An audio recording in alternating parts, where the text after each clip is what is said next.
বাংলাদেশে দায়িত্ব নিয়েছে অন্তর্বর্তীকালীন সরকার। প্রধান পদে শপথ নিয়েছেন ডক্টর ইউনূস। আর এবার কি হাসিনা আর কেন্দ্রীয় স্বরাষ্ট্রমন্ত্রী ভারতের অমিত শাহ চাপ তৈরি করবেন বাংলাদেশের সরকারের প্রধানের ওপর? কি হবে বাংলাদেশের ভবিষ্যৎ? ইউনূস এত চাপের মধ্যে কিভাবে এগিয়ে নিয়ে যাবেন বাংলাদেশকে? আন্দোলন থামছে না, এবার এক অন্য আন্দোলন।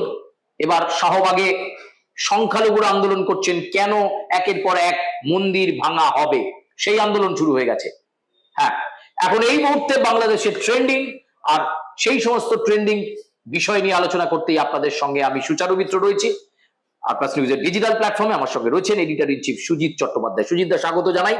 প্রথম প্রশ্ন আপনার কাছে, ডক্টর ইউনূস শপথ নিয়েছেন, মন্ত্রিসভা বা দপ্তর বন্টন সবই হয়ে গিয়েছে, অন্তর্বর্তীকালীন সরকার কাজ শুরু করেছে, কিন্তু এই মুহূর্তে যে খবর শোনা যাচ্ছে, শেখ হাসিনার ছেলে বলছে দেশে ফিরতে চান হাসিনা, তবে গণতন্ত্র প্রতিষ্ঠা হলে।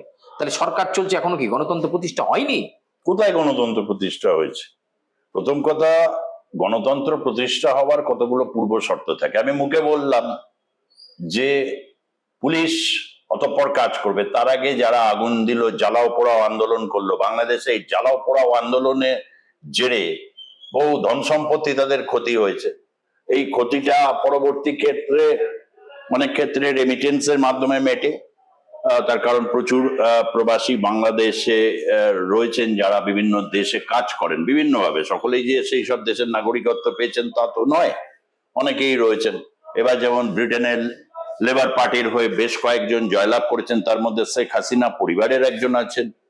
সুতরাং বাংলাদেশে যিনি দায়িত্ব নিয়েছেন প্রফেসর ইউনূস, তার কতগুলো বিষয় মাথায় রাখা দরকার। যে একটা গণতান্ত্রিক ব্যবস্থা প্রবর্তন করতে গেলে সবচেয়ে বেশি দরকার যিনি নেতৃত্ব দেবেন তাকে প্রচুর খাটতে হবে, এবং তিনি আগে খেটেছেন। না হলে বাংলাদেশে তিনি এই যে গ্রামীণ ব্যাংককে যখন সংগঠিত করেছেন, সেসব মানুষগুলোকে বুঝিয়েছেন, মহিলাদের সশক্তিকরণ করেছেন, এবং সেই সময় তার যখন এই কাজটা হচ্ছে, যে কাজটা তাকে বিশ্ব পরিচিতি দিয়েছে নোবেল পুরস্কারের মাধ্যমে, তখন তো শেখ হাসিনা কি সহযোগিতা করেননি?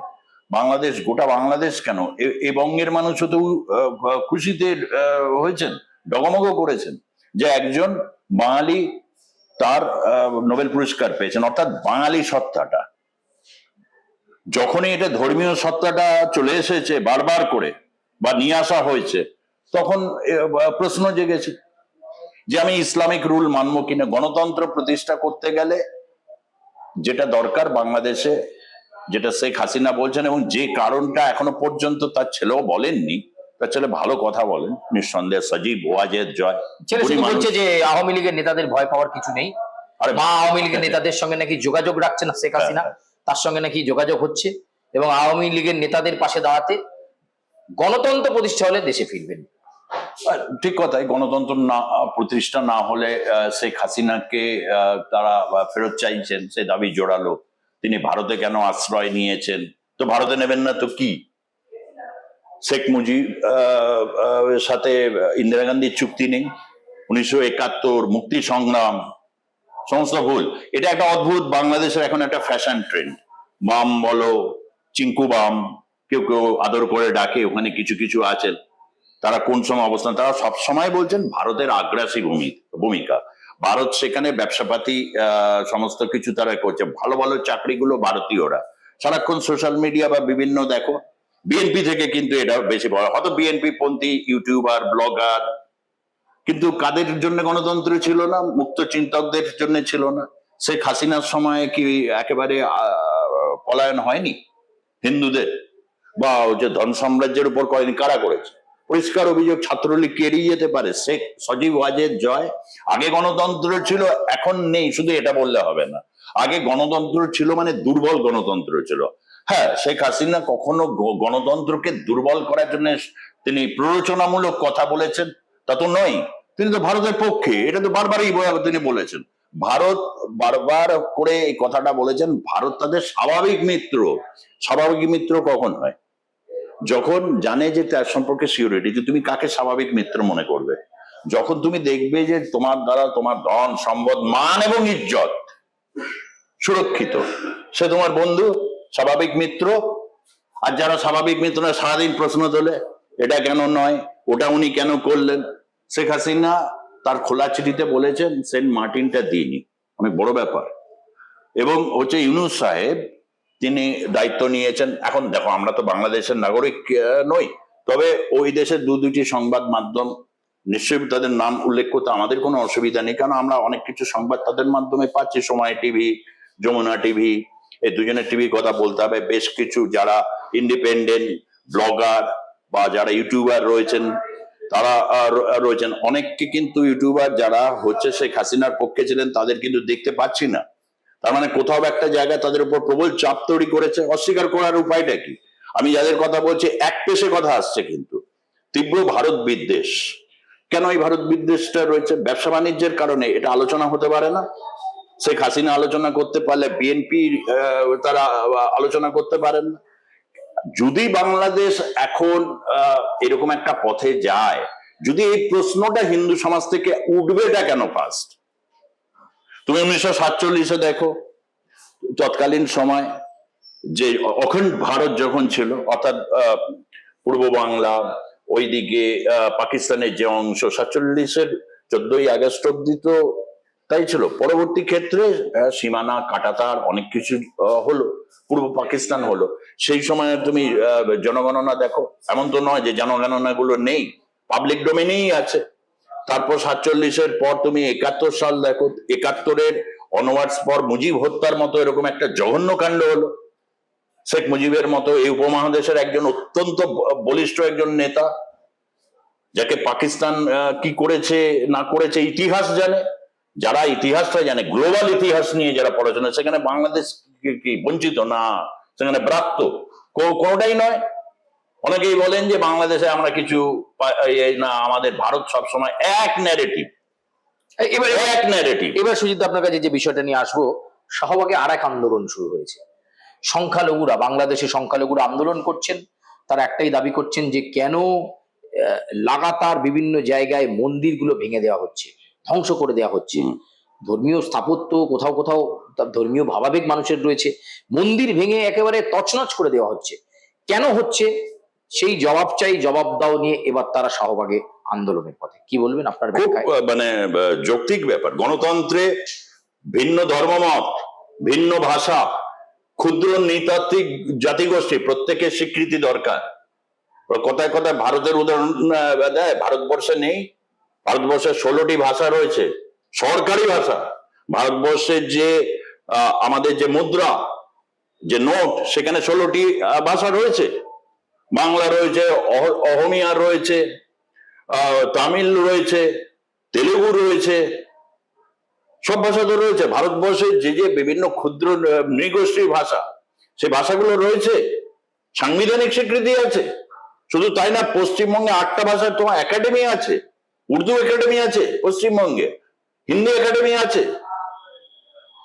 বাংলা যদি স্বীকৃতি দিতে পারে, ভারত তো সেটা বাধা দেয়নি। এই যে ফেডারেশনটার শক্তিটা না বুঝে শুধু বলা হচ্ছে যে এখানে আমি হিন্দু, বৌদ্ধ, খ্রিস্টান ঐক্য পরিষদ অনেকদিন ধরেই এক্সিস্ট করছে। যখন কোন ধর্মীয় গোষ্ঠী, ভাষা গোষ্ঠীর অঙ্গীভূত একটি সত্তা, সেই সত্তা যখন তার সংখ্যা যখন হ্রাসমান হয়, সে তখন অস্তিত্বের সংকটে ভোগে। আমি তো বারবার বলছি, জনসংখ্যার গ্রাফটা দেখতে হবে 47, 71, 2011, তারপর অবশ্য ভারতে হয়নি, কিন্তু বাংলাদেশে হয়েছে। রিপোর্ট তো বেরিয়েছে, রিপোর্ট আমরা সকলেই জানি। তো এইরকম যদি হয়, তাহলে গণতন্ত্র নেই। গণতন্ত্র প্রতিষ্ঠা করার আন্দোলনটা যদি যায়, তাহলে নিঃসন্দেহে আজকের বাংলাদেশকে অনেক কিছু ভাবতে হবে। শেখ হাসিনা যে সে ব্যক্তি নয়, সে মুজিব কন্যা, এটা তার পরিচয়।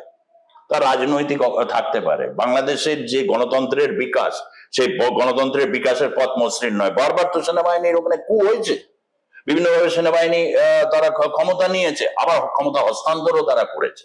এই ট্রানজিশন পিরিয়ডে যারা যারা কতগুলো কমন বৈশিষ্ট্য দেখা যায় যে কোনো ট্রানজিশন পিরিয়ডে। মন্দিরের উপর হামলা, তারপর হচ্ছে কখনো কখনো তারপর হচ্ছে দুর্গাপুজোর সময়, এগুলো কি কতগুলো হচ্ছে মানে বিপজ্জনক বেপরোয়া আচরণ। একটা সভ্য সুন্দর দেশকে গড়তে তোলার জন্য যে আত্মত্যাগ তাদের প্রয়োজন, ধর্মীয় বিধান দিলেই হবে যে ধর্মের যে ইতিহাস, তার যে সংস্কৃতি, তার যে সমাজতত্ত্ব, তার যে নৃতত্ত্ব তৎকালীন সময় থেকে বিবর্তনের মাঝে যা এসেছে তাকে আমরা জানি নাকি, সবাই মূর্খ ভাবে নাকি? তো এরকম একটা জায়গা থেকে হিন্দুদের এই যে ঘুরে তারা দাঁড়াতে চাইছেন। আমি একজন ব্লগারের কথা বলবো, বেশ কয়েকজন ব্লগার বাংলাদেশের একটা বৈশিষ্ট্য, তারা স্বাধীনভাবে করার চেষ্টা করেন কিন্তু পেরে ওঠেন না, অনেকে বিদেশে আশ্রয় নিতে হয়েছে, অনেক তারা ব্লগাররা তারা বলতে চাইছে সেটাকে বুঝতে হবে। ঠান্ডা মাথায় অন্তত যুক্তি বোধ তখনই আসবে যখন তোমার হৃদয় যখন প্রসারিত, যুক্তি যখন তীব্র, কাউন্টার যুক্তি আনার মতো সে ধৈর্য আছে, সে ধৈর্যের অনুশীলন করতে হয় একটা গণতন্ত্রের প্রতিষ্ঠার লড়াইয়ের সময়। সেখানে দাঁড়িয়ে আমি আসাদ নূরের কথা বলবো, অত্যন্ত জনপ্রিয় একজন ব্লগার। হ্যাঁ, তিনি নাস্তিক। এবার যদি বললে অনেকে এখন ঝাঁপিয়ে পড়বে, হিন্দু ধর্মে নাস্তিকতার প্রসঙ্গ কে এনেছিলেন জানো? Hindu is a way of life, Lal Krishna Advani. এই উপমহাদেশের আরেক চরিত্র, কেউ বলবেন বিতর্কিত চরিত্র, কিন্তু তিনি একজন চরিত্র। ভারতবর্ষের রাজনীতি, এই উপমহাদেশের রাজনীতিতে তাকে বাদ রাখা যাবে না। তিনি এই কথাটা বলেছিলেন যে নাস্তিক ও স্বাগত, নীতির দর্শনে যারা বিশ্বাস করেন। যাক, সেটা অন্য প্রসঙ্গ। তিনি একটা জায়গায় বলছেন, আছে বাংলাদেশের হিন্দু মেয়েরা কি খুব কাঁদতে ভালোবাসে? এমনিতে বঙ্গজননীরা অনেকে কাঁদেন, কান্নার মাধ্যমে তাদের ভাষাটাকে, সেই অব্যক্ত ভাষাটা পড়তে যাওয়ার মতো শক্তি সাহসের অভাব ঘটছে বাংলাদেশে, তারা কাঁদছেন। তারা বলছেন কাঁদবেন না, রুখে দাঁড়ান। বাংলাদেশের বামপন্থী ছাত্র সংগঠন একটা লিফলেট, জানি না সেটা কেউ তারা পাঠিয়েছেন, অফিসিয়াল পুষ্টি তো সবসময় সবকিছু হয় না, আমরা কিন্তু এভাবে পাচ্ছি, কিছু কিছু তথ্য এইভাবেই হচ্ছে। একটা অদ্ভুত পরিস্থিতি তৈরি হয়েছে। তারা এবার বলতে চাইছেন গণতন্ত্রে সংখ্যালঘুর কথা শুনতে হয়, এটা দুদেশের ক্ষেত্রেই সত্য। এবং আগামী দিনে নিঃসন্দেহে আগামী দিনে গণতন্ত্রের প্রশ্নকে এগিয়ে নিতে গেলে, উন্নয়নের প্রশ্নকে তোমাকে এগিয়ে নিতে গেলে কতগুলো জায়গায় তোমার এই ভাবনাগুলো অবশ্যই আসে। জনসংখ্যা, প্রাকৃতিক সম্পদের উপর অধিকার, জনসংখ্যা, সঠিক আরবান টাউন প্ল্যানিং। কি চমৎকার মেট্রো রেল তৈরি করেছে বাংলাদেশ, ভালো তো। ওই রকম একটা জনবহুল দেশ, ডেন্সিটি অফ পপুলেশন বেশি, চাষযোগ্য জমি, কতটা মানে জঙ্গল ওখানে মানে রয়েছে, সমস্ত কিছু নিয়ে তার যে সংস্কৃতি, তার যে অ্যাকোমোডেশন, সেখানে সব জ্বালিয়ে পুড়িয়ে সমস্ত খাক করে দেওয়া হচ্ছে। এরকম পরিস্থিতিতে আসবে কি? যদি ধরুন হাসিনা এলো, ধরে নিয়ে কি ফাঁসিতে তুলে দেবে নাকি? যেভাবে আর কি, এটা তো 1975 সাল নয়, এটা 1975 সাল নয়, যে অগাস্ট মাসেই তো হয়েছিল। হ্যাঁ, সেই মিথ বাংলাদেশের মানুষ ভেঙে দিয়েছেন। তবে একটা উল্লেখযোগ্য, যে আরো দৃঢ়ভাবে ছাত্র সমাজের এগিয়ে আসা উচিত। ছাত্র জনতার যে অভ্যুত্থান যেটা বলা হচ্ছে, তা সেটা তখনই বাস্তবায়িত হতে পারে। দেখো, বিপ্লব অনেক 10 days that shook the world। আপনার কাছে আরো একটা প্রশ্ন, শেষ প্রশ্ন আপনার কাছে। ভারতের কেন্দ্রীয় স্বরাষ্ট্রমন্ত্রী অমিত শাহ তিনি বলেছেন যে যেভাবে ওখানে হিন্দুদের উপর আক্রমণ হচ্ছে, তাদের নিরাপত্তা সুনিশ্চিত করার জন্য ভারত থেকেও পরিকল্পনা করা হোক এবং আন্তর্জাতিক স্তরেও তারাও এই বিষয়টি জানাবেন। এই যে তৎপরতা, ভারতের তৎপরতা, স্বরাষ্ট্রমন্ত্রী অমিত শাহ হিন্দুদের উপর আক্রমণ হচ্ছে তা নিয়ে তিনি রিয়াক্ট করছেন, বলছেন, এটাকে কিভাবে দেখছেন সাংবাদিকের চোখে? সাংবাদিকের চোখে এটাই হচ্ছে যে এটা আরো আগে হলে ভালো ছিল, তাতে অনেকে জানমাল সুরক্ষিত থাকতো। অনেকে এটা বলবেন যে এই দেখছেন তো সুজিত চট্টোপাধ্যায়, আর+ নিউজ, ভারতের চ্যানেল, এটা বলবেই না। এই এরকম অনেক সাংবাদিক আমার বয়সী ভাবে, যখন মুক্তিযুদ্ধ হচ্ছে না, তখন অনেকে সে অভিজ্ঞতা আছে, যে মানুষগুলো এসেছিল, পীড়িত মানুষগুলো, ধর্ম দেখা হয়নি, ধর্ম দেখা হয়নি, শরণার্থীর চোখে দেখা হয়, শরণার্থী, আশ্রিত, সে আজ বিপদগ্রস্ত। তো ওখানে হিন্দুরা বিপদগ্রস্ত, স্বরাষ্ট্রমন্ত্রী বলেছেন ভারতরা তারা এটা আন্তর্জাতিক স্তরে নিয়ে যাবে। পাকিস্তান আন্তর্জাতিক স্তরে ভারত এবং ভারত বরাবর বলে এসছে কাশ্মীর সমস্যা দ্বিপাক্ষিক সমস্যা, দুটো দেশ এটা মেটাতে সক্ষম। তৃতীয় পক্ষ, চতুর্থ পক্ষ, পঞ্চম পক্ষ, ষষ্ঠ পক্ষ, অষ্টপক্ষ আন্তর্জাতিক মঞ্চে দেখুক, আন্তর্জাতিক মঞ্চ। তুমি ভুলে যেও না, বাংলাদেশে এরকম শেখ হাসিনার সময় তখন হাসিনা বিব্রত বোধ করেছিলেন। একজন বাংলাদেশের হিন্দু একজন সংগঠনের তিনি ডোনাল্ড ট্রাম্পকে তিনি জানিয়েছিলেন যে বাংলাদেশে হিন্দুরা বিপন্ন। বহুদিন ধরে এটা বিপন্নতার আওয়াজ আসছে। বিএনপির যারা এই অনুষ্ঠান দেখছেন, বিএনপির যারা রয়েছেন, আপনারাও দেখুন, যদি মতামত থাকে নিশ্চয়ই জানাবেন। আমি যদি ভুল বলে থাকি, দেশে যখন খালেদা জিয়া ক্ষমতা এলে 2000 অনওয়ার্ডস, সম্ভবত 2000 বা 2001 সাল, কি অবস্থা হয়েছিল?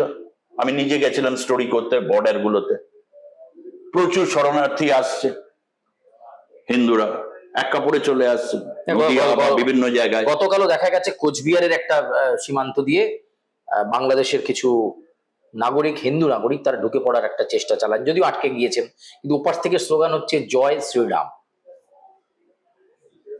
না, এটা ঠিক কথা যে বাংলায় এই জয়সন বা ওখানে আরএসএস নেই। গোবিন্দ প্রামাণিকের বক্তব্য নিয়ে ভীষণভাবে বিতর্ক হচ্ছে। গোবিন্দ প্রামাণিক তিনি আওয়ামী লীগের দিক নির্দেশ, আমরাও বলছি বিভিন্ন জায়গায়, গুলি চালানো, জনসমাবেশে, এগুলো দুর্বলতার লক্ষণ। প্রশাসন ঠিক মতো চালাবার ক্ষেত্রে যে অভিজ্ঞতা যোগ্যতার প্রয়োজন, অনেক সময় সেটা মিস করে। কিন্তু সজীব ওয়াজেদ জয়ের বক্তব্য আমরা নিশ্চয়ই ফলো করছি। তিনি আমেরিকা থেকেছেন, গোপন করেন না। নিশ্চয়ই তার দাদুর প্রতি সেন্টিমেন্ট থাকবে না? সে তো বাংলাদেশেরই সন্তান, থাকতেই পারে কেউ বিদেশে, বাংলাদেশে বহু মানুষ থাকেন। ফলে সেখানকার হিন্দু শক্তির পাশে যখন অমিত শাহ এই বার্তাটা দিচ্ছেন, এটাকে কিন্তু যে সে ব্যক্তি নয়, অমিত শাহ স্বয়ং স্বরাষ্ট্রমন্ত্রী বলছেন এই বিষয়টা আন্তর্জাতিক স্তরে মানে যাচ্ছে। এস জয়শঙ্কর তারা বলছেন, কোথাও বাংলাদেশের এই বঞ্চিত নিপীড়িত হিন্দু সমাজ বা খ্রিস্টান বৌদ্ধ সমাজ বা সংখ্যালঘু সমাজের এই যে আরতি, এই যে অসহায়তা, এই যে দুর্বিষহ অবস্থা, সেটা আন্তর্জাতিক মাধ্যমগুলো অবশ্যই দেখা উচিত, খোলা মন নিয়ে তাদের বিবেচনা করা উচিত, এটাই আমি বলবো। অনেক ধন্যবাদ। আমরা কথা বলছিলাম সুজিত চট্টোপাধ্যায়ের সঙ্গে।